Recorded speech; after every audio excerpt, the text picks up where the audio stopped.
যে হাজার কষ্ট থাকলেও সংসারের কাজগুলো করতে হবে। আসসালামু আলাইকুম। প্রতিদিনের মতন আজকে আর একটি ভিডিও নিয়ে এসে পড়ছি। তো সবাই কেমন আছেন? আশা করি সবাই ভালো আছেন। আমি আল্লাহর রহমতে অনেক ভালো আছি। তো সকাল সকাল কাজ করা শুরু করে দিয়েছি। এখানে আমার শাশুড়ি এই যে মানে ইয়াগুলা সিম তরকারি কাইটা দিতেছে, তারপরে আমি রান্না করবো। এখান দিয়ে আমার ছেলে আবার খেলতেছিল, জিজ্ঞেস করতেছিল আম্মু কি করো? তো আমি বলতেছি এই তো ভিডিও করতেছি, তোমার দেখামো দাঁড়াও। তো তারপরে এখান দিয়ে আমি আবার আইসা ঘরটা পরিষ্কার করে নিতেছি, কারণ মানে নিজের ঘর তো আর কেউ পরিষ্কার করে দিব না। তো নিজের কাজগুলো নিজেকে করতে হবে। তো ঘরটা ভালোভাবে পরিষ্কার করে নিতেছি। সকালে ঘুম থেকে ওঠার পরে মানে সব কাজ শেষ কইরা, মানে রান্না বান্না শেষ করে নিজের ঘরটা আর পরিষ্কার করা হয় না, তারপরে এসে পরিষ্কার করতে হয়। তো এখান দিয়ে আমি পরিষ্কার করে নিতেছি। আবার এদিকে দেখা যাচ্ছে কি যে অনেক কাজই পড়ে থাকে, যে কাজগুলো করা হয় না। তো এই কাজগুলো আমি আবার মানে করতে হয় অফ ক্যামেরার ভিতরে। অফ ক্যামেরা আর অন ক্যামেরার ভিতরে যে কতটা পার্থক্য সেটা আপনারা ভালো করেই জানেন। আর যে কাজগুলো মানে অন ক্যামেরায় দেখানো যায় না, ওই কাজগুলো অফ ক্যামেরায় করতে হয়। যাই হোক, আমি এখানে রান্না করতে এসে পড়ছি।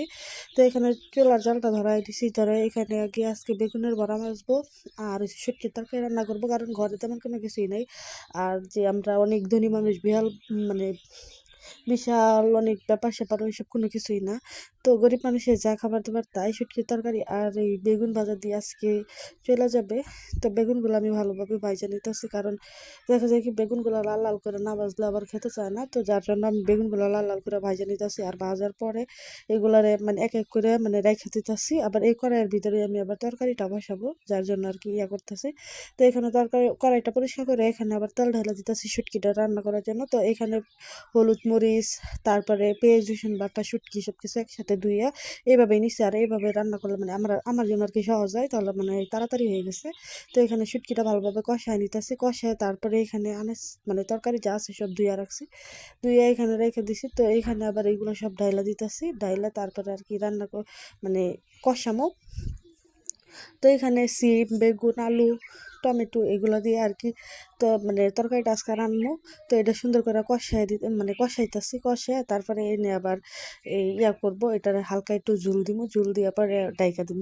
তো এটা সিদ্ধ হয়ে আসার পরে আবার অল্প একটু ঝুল দিব, ঝুল দেওয়ার পরে আস্তে আস্তে এটারে মানে শুকায় যায় যেমন ওই রকম। তারপরে দেখেন রান্না করার পরে দেখুন তরকারিটা কতটা লবণীয় হয়েছে। আসলে সত্যি আজকে তরকারিটা অনেক মজা ছিল। যাই হোক, আজকের ভিডিওটা এই পর্যন্তই। সবাই ভালো থাকবেন, সুস্থ থাকবেন, আর সবাই বেশি বেশি করে আমাকে একটু সাপোর্ট করবেন, কারণ অনেক দিন যাবত আমি ভিডিও বানাইতেছি আর একটা ভিডিও এখন পর্যন্ত ফরিয়ে তো নিতে পারি নাই। জানি না কবে ফরিয়ে তো চলবে ভিডিও, ওই অপেক্ষায় রয়েছি। আর সবার জন্য আমার পক্ষ থেকে অনেক অনেক ভালোবাসা রইল।